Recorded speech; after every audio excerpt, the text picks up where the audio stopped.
Welcome back to Active Sports TV LAC News, and this is a LAC News edition.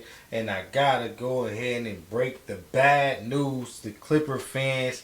If you watched this game, I'm really not breaking nothing to you. This was disgusting, man. Oh my God.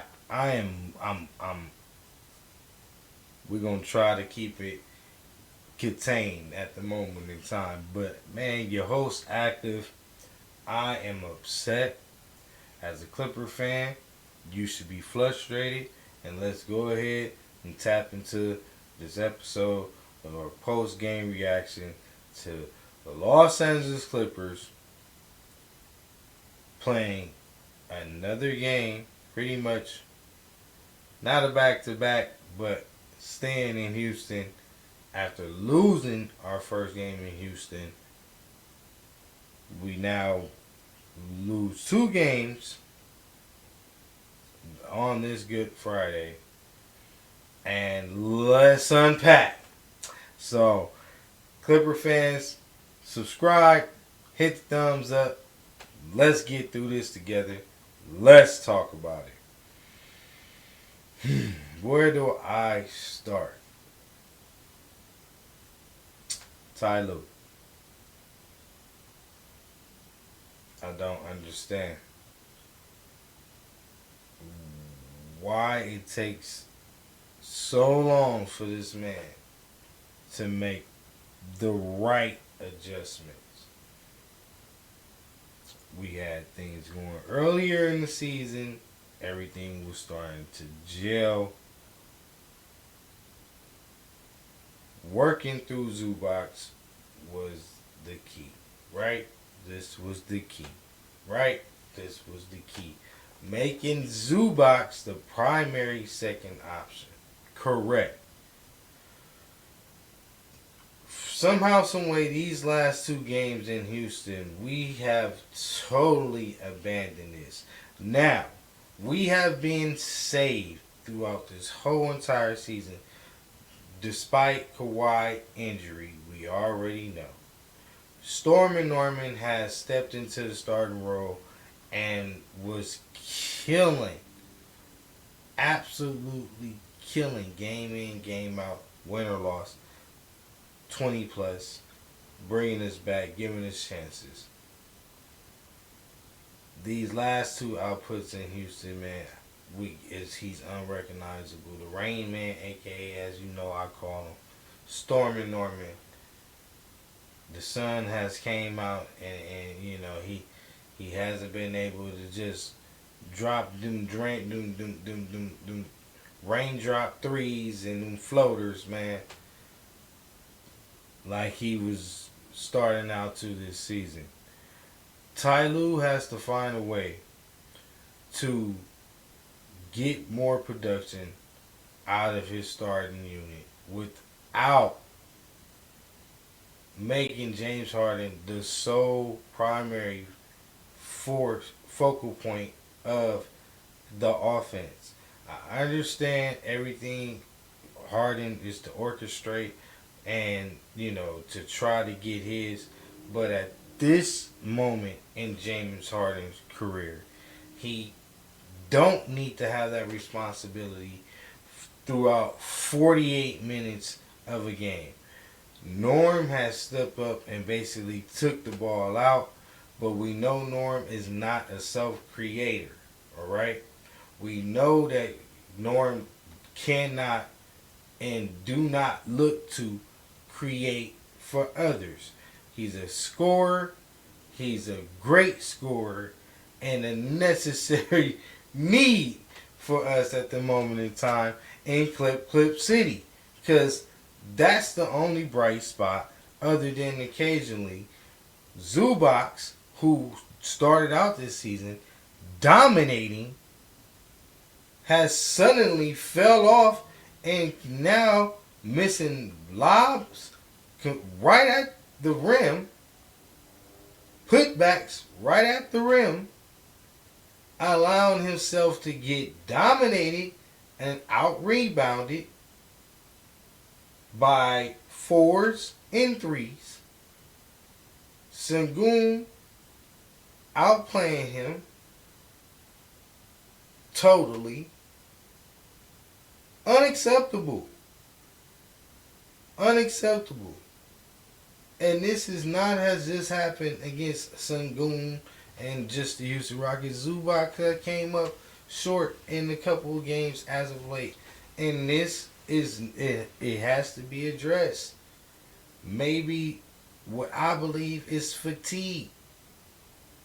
We are playing James Harden and Zubac an average of 31, James 34 minutes a night. This is crazy. Starting early into the season. Especially when you have depth. They say we don't have depth. We don't utilize our depth. That's the problem with us as a franchise.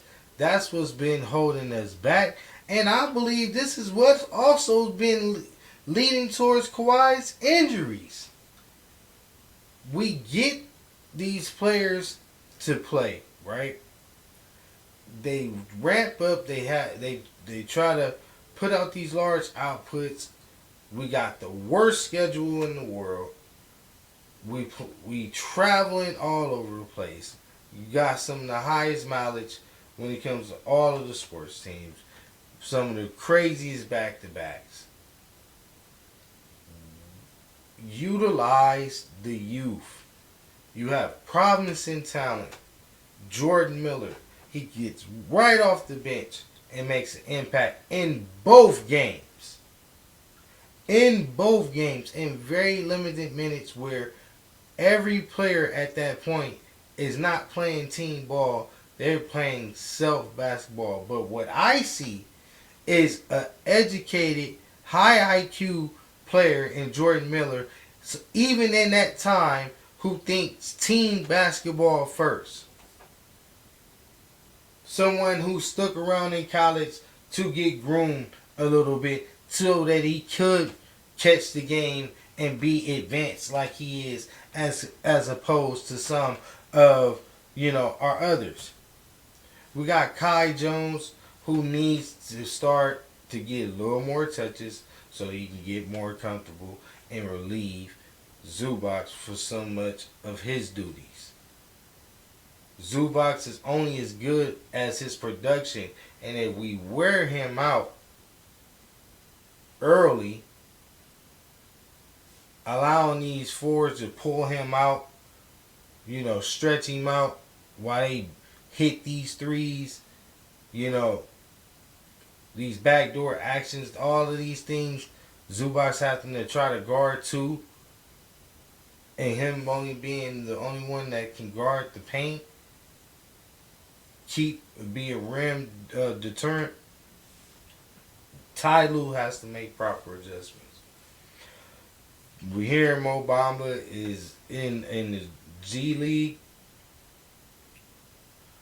We need something. We need something to give, man. I want to hear Kawhi, something with Kawhi pretty soon. But let's get into some stats. Why don't we? I'm on a rant right now. I'm frustrated. These are the games that you need to win to try to stay afloat. Every game in the Western Conference matter. Every single one of them matter. And we have let some chippies slip through our hands, man. But nonetheless, this is a positive season. To be 6-7, just one game below 500. Seeing some of our talent have, pretty much standout seasons as Chris Dunn and Derrick Jones Jr. It's promising to see how this thing can start, coming together and start, seeing some real decent chemistry. But Ty Lue has to address, the rotation. He has to match the personnel. I think this is another reason why Ty Lue needs to be addressed and held accountable for tonight's loss. He had an example in the first game that in order for, you know, you to have a chance with these guys, you gotta be able to match young legs with young legs.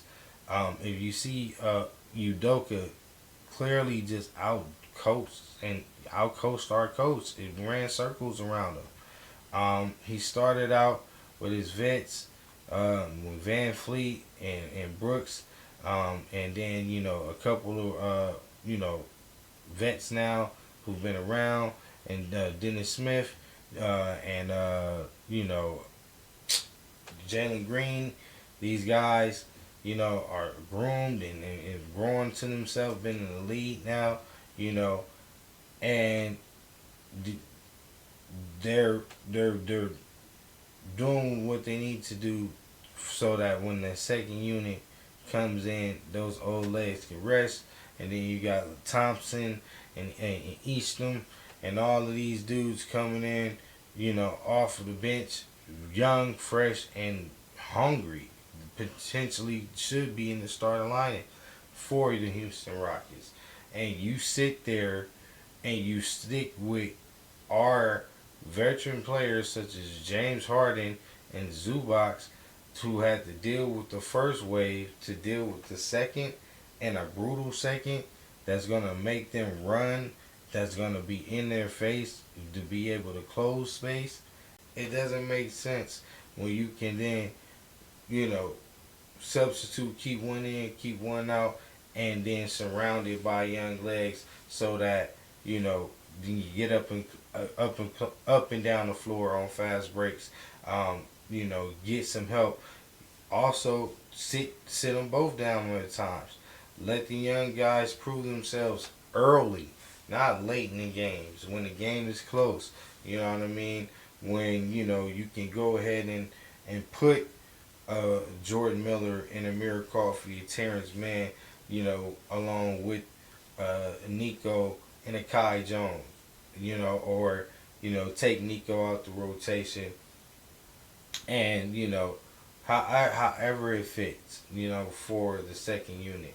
You also have Kobe Brown, a big body that first round draft pick, you know that needs to be properly developed. That shows that he has a high motor that can create for others. And none, if not anything else, collect rebounds and create for others. Can also get into the paint pretty easily. Just on the shorter side, it's hard to for Kobe to finish over these 7-footers with these long wingspans, but he finds some way. He uses his body. He's very strong. I just want to see more production out of our second unit. I feel like we're dropping the ball there. KBJ, you guys can look at the stats and be fooled and think that this was a good game for KPJ. I felt like everything, like every game, our downfall, our downhill tumble comes when KPJ comes in the game. I don't know what he thinks. I don't know why he plays the way he plays. Totally disruptive. Very, very, loosey goosey type, with the ball, easily, unforced turnovers. It's not hitting the man, open man in stride, forcing offense. I don't like it. Yeah, when you got Bones Highland, who's a little bit more efficient, more controlled. Last season showed that he can, win, even if he was put in the starting point guard position. You got, like I said, once again, Jordan Miller, who's passed every test, who came right in and made an impact. These guys I feel deserve more of a chance. And KPJ, and for instance, getting um, what did KPJ get? 25 minutes. 25 minutes. Entirely too much minutes for a backup point guard who is not producing and turnover prone. Yes, he had 15 points, but this is one of his more efficient games, shooting 50% from the field and over 50% from the 3 point line. But his costly turnovers, his bad defense is what led to these runs and them putting distance between us and them. Overall, let's get into the overall stats, guys. Let's go with our starting lineup. We got Derrick Jones Jr. Coming in tonight. We lose to Houston 125 to 104. Derrick Jones Jr. playing 23 minutes tonight. Horrible game. Horrible game. 0 from 7 from the field. 0 from 3 from the field. 2 free throws. Did okay on the offensive rebound, defensive rebounds, putting up a total of 7 rebounds in total. 2 steals. 1 turnover. Negative 20. Horrible. Horrible. Plus minus negative 20. You got another starter playing 30 minutes. Our anchor, our leader outside of our, leader in James Harden. Zubac, horrible. 2 for 7 from the field. 2 free throws, made both of them. 3 offensive rebounds and 8 defensive rebounds. So 11 rebounds. That was a positive for Zoo. But outside of that, terrible. We get 1 block, but to his 2 turnovers, and leaving him with a negative 15 with only 6 points. 30 minutes on the floor, 6 points is unacceptable for Big Zoo, especially when you have Sengun on the other end who's going to get his. Have to step up. That was terrible. Let's not do that again moving forward. James Harden, by the way, tying Ray Allen for the most three-pointers made in NBA history. Him and Ray Allen now share that at number 2 behind Steph Curry. 31 minutes, 7 for 14. Had a horrible game, if you ask me. One of his more lately efficient games from the field, but terrible from the 3-point line, which he shot majority of his shots from. 3 for 9 from the 3-point line, 4 for 4 from the free throw line, and did pretty good with the rebounding. 6 rebounds, defensive rebounds, and 2 assists.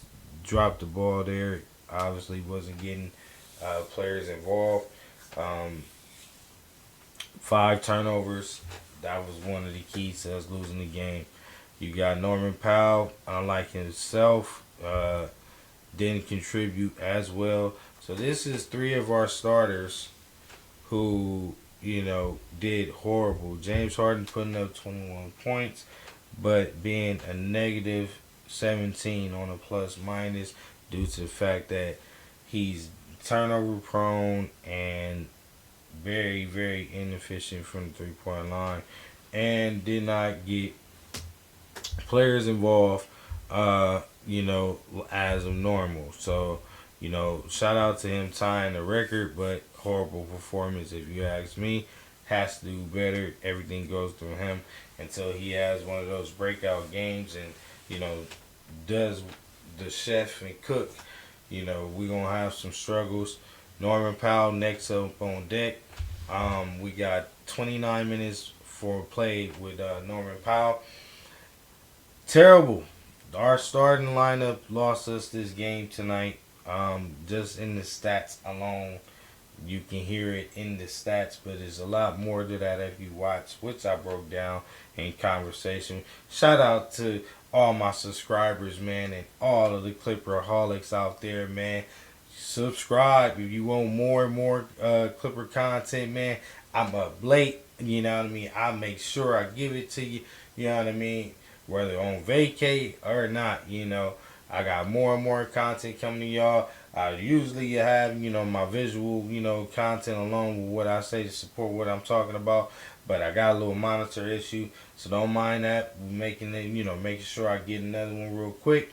And we'll be back online when it comes to that real soon. So subscribe, like, comment, share, and tap in. Stay tapped in. Make yourself known, especially if you're a Clipper fan, man. Show me how how you repping out here, man. What you thinking, man? How you feel about what I'm talking about and what you feel we should go forward, man. Let me know if you got some knowledge about the squad and you got some good ideas. But now, moving on to Norman Powell, 29 minutes played, 3 for 11 from the field.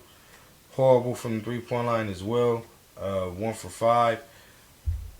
1 for 2 from the free throw line.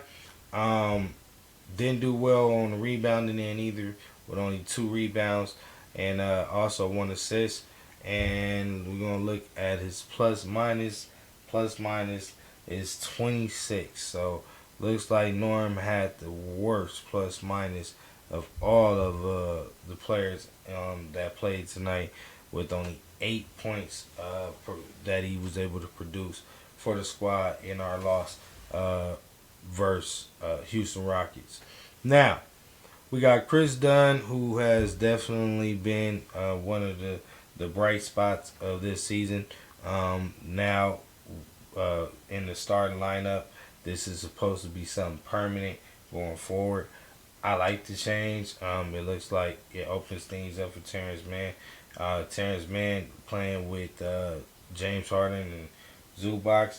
It keeps him very limited, man, and he's not able to thrive in what he does best, which is get up the floor, play at a fast pace, and to be able to, score in the open court, and then, drift out to the 3-point line and hit the occasional 3. Sitting there waiting, it does get irritating. It does disrupt rhythm. So you'll see a better Terrence Mann from coming off the bench, because James Harden is not going to change his ways. So, I like Chris Dunn, because Chris Dunn can, create offense off defense. Not saying Terrence Mann can't, but that's how Chris Dunn makes his bread and butter. And he's a legit point guard who can also create for others, so that James Harden don't have to have the ball in his hand 48 minutes of every quarter. 12 minutes of every quarter, 48 minutes of the game. Now, it's getting late, obviously.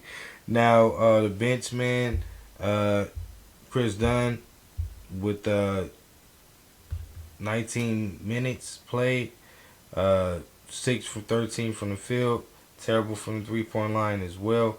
1 for 7. Got to do better. Offensive rebound, defensive rebound, 1 apiece, leading up to a total of 2. 2 assists, 1 steal, 1 block, and pretty much he was also a negative with 13 points, with the plus minus of 19. So our starting lineup pretty much lost us this game.